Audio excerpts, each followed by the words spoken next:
Agora vamos para o quadro que a Bíblia diz. Temos aqui uma pergunta do Rafael Kaczynski. E ele pergunta: um conhecido meu diz que pode beber, só não pode se embriagar. O que a Bíblia diz a respeito disso? Vamos ler o texto que está em Efésios, capítulo 5, verso 18.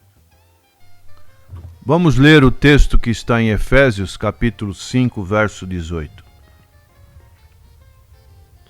E não vos embriagueis com o vinho, em que há contenda, mas enchei-vos do Espírito.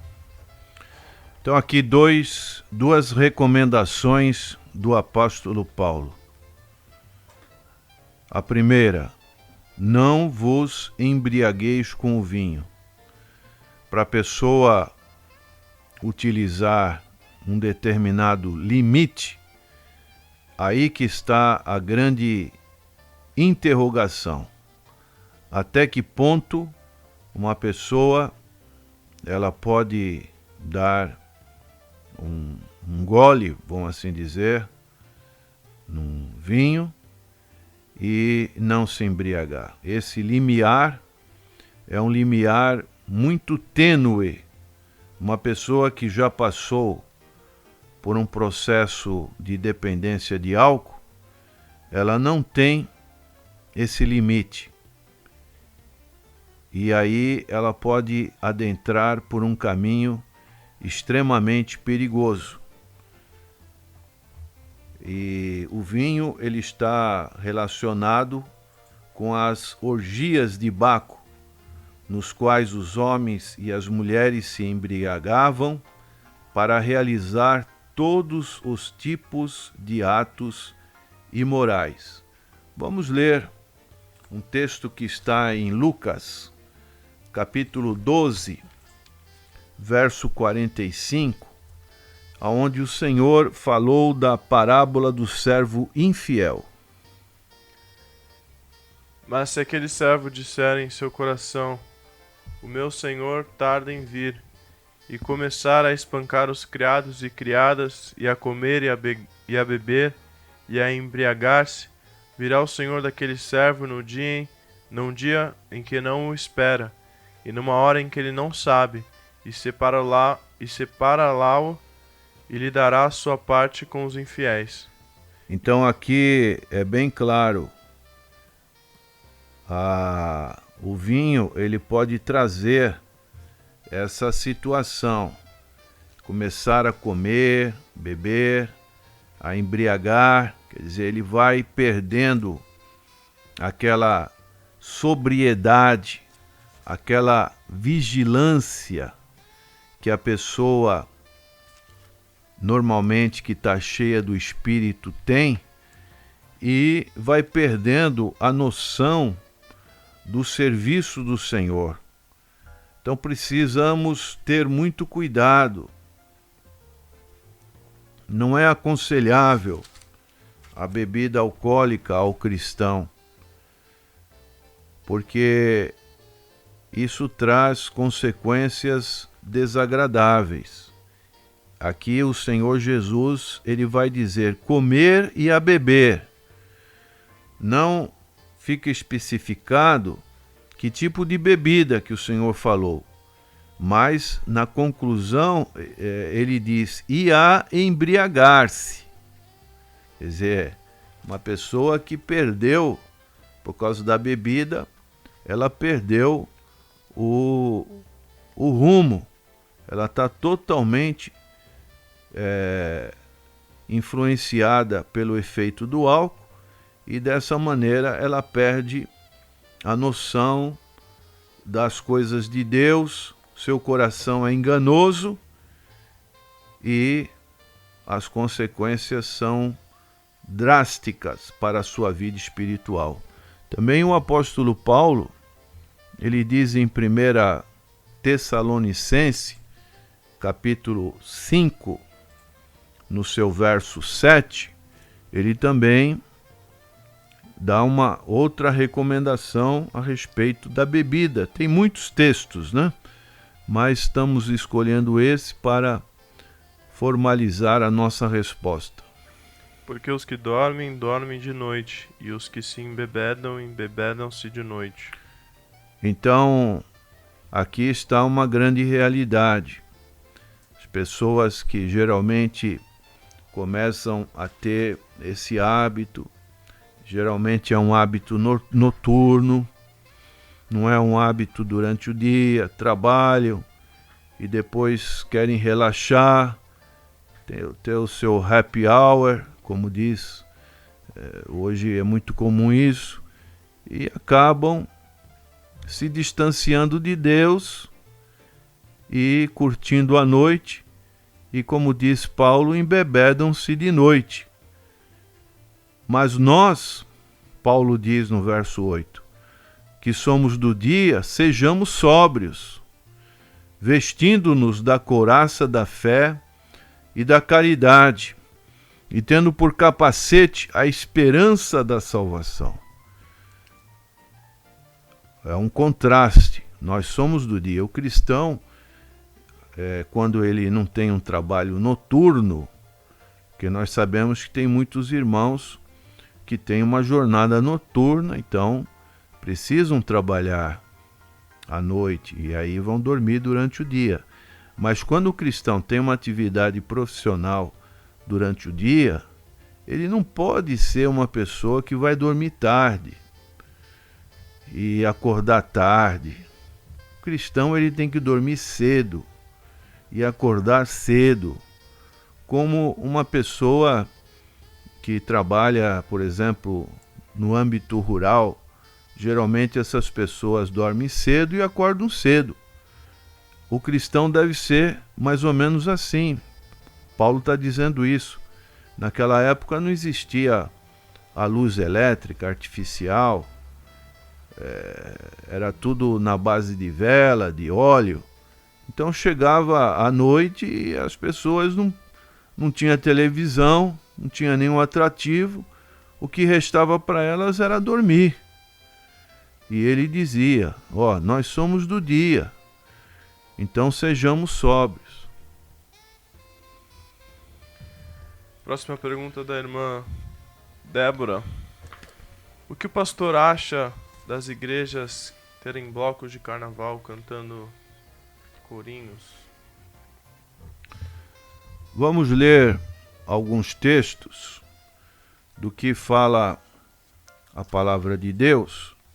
Primeiro texto vamos ler em Efésios capítulo 3, verso 10. Para que agora, pela igreja, a multiforme sabedoria de Deus seja conhecida dos principados e potestades dos céus. Então aqui o apóstolo Paulo, ele está dizendo que pela igreja, a multiforme sabedoria de Deus seja conhecida dos principados e potestades. Aqui temos um texto, e que esse texto aqui ele é muito conclusivo com relação a diversas igrejas que existem na atualidade. Muitas pessoas ficam perguntando, puxa, tanto ministério, tanto isso, tanto aquilo, mas aqui fala a respeito da multiforme sabedoria de Deus. Cada igreja, ela tem a sua característica, né? Hoje, muitas denominações, muitas formas de cultuar a Deus. Então isso é um ponto que nós temos que entender, que é uma maneira, como diz Paulo aqui, a multiforme sabedoria de Deus. É lógico que o Evangelho é um caminho estreito, mas existe, pela multiforme sabedoria, seja conhecida dos principados e potestade. Isso é um ponto. Agora, a primeira epístola de Pedro, capítulo 4, verso 10, o apóstolo Pedro também tem um posicionamento a respeito dessa multiforme. Cada um administre aos outros o dom como recebeu, como bons despenseiros da multiforme graça de Deus. Então aqui Pedro também está falando a mesma coisa. Cada um administre aos outros o dom que como o recebeu, como os bons dispenseiros da multiforme graça de Deus. Há um tempo atrás, existia, principalmente aqui na cidade de Praia Grande, no final do ano, geralmente na festa dos cultos afros, cabanas, existiam irmãos que também tinham as suas cabanas e iam evangelizar, anunciar o evangelho de nosso Senhor Jesus Cristo. Para alguns, isso era uma coisa que não era bem aceita, reprovável. A mesma coisa nós vemos com relação a essa situação do carnaval. É uma situação muito polêmica, né? Em que as pessoas saem na rua cantando o corinho e tentando a evangelização. Mas, ao mesmo tempo, nós temos que entender que se o líder, o pastor, está com essa visão e tem tido resultado, é algo que nós simplesmente não podemos, temos que ter o consenso que precisa haver um equilíbrio no tipo de situação. Mostrar bloco gospel é uma situação bem crítica, né?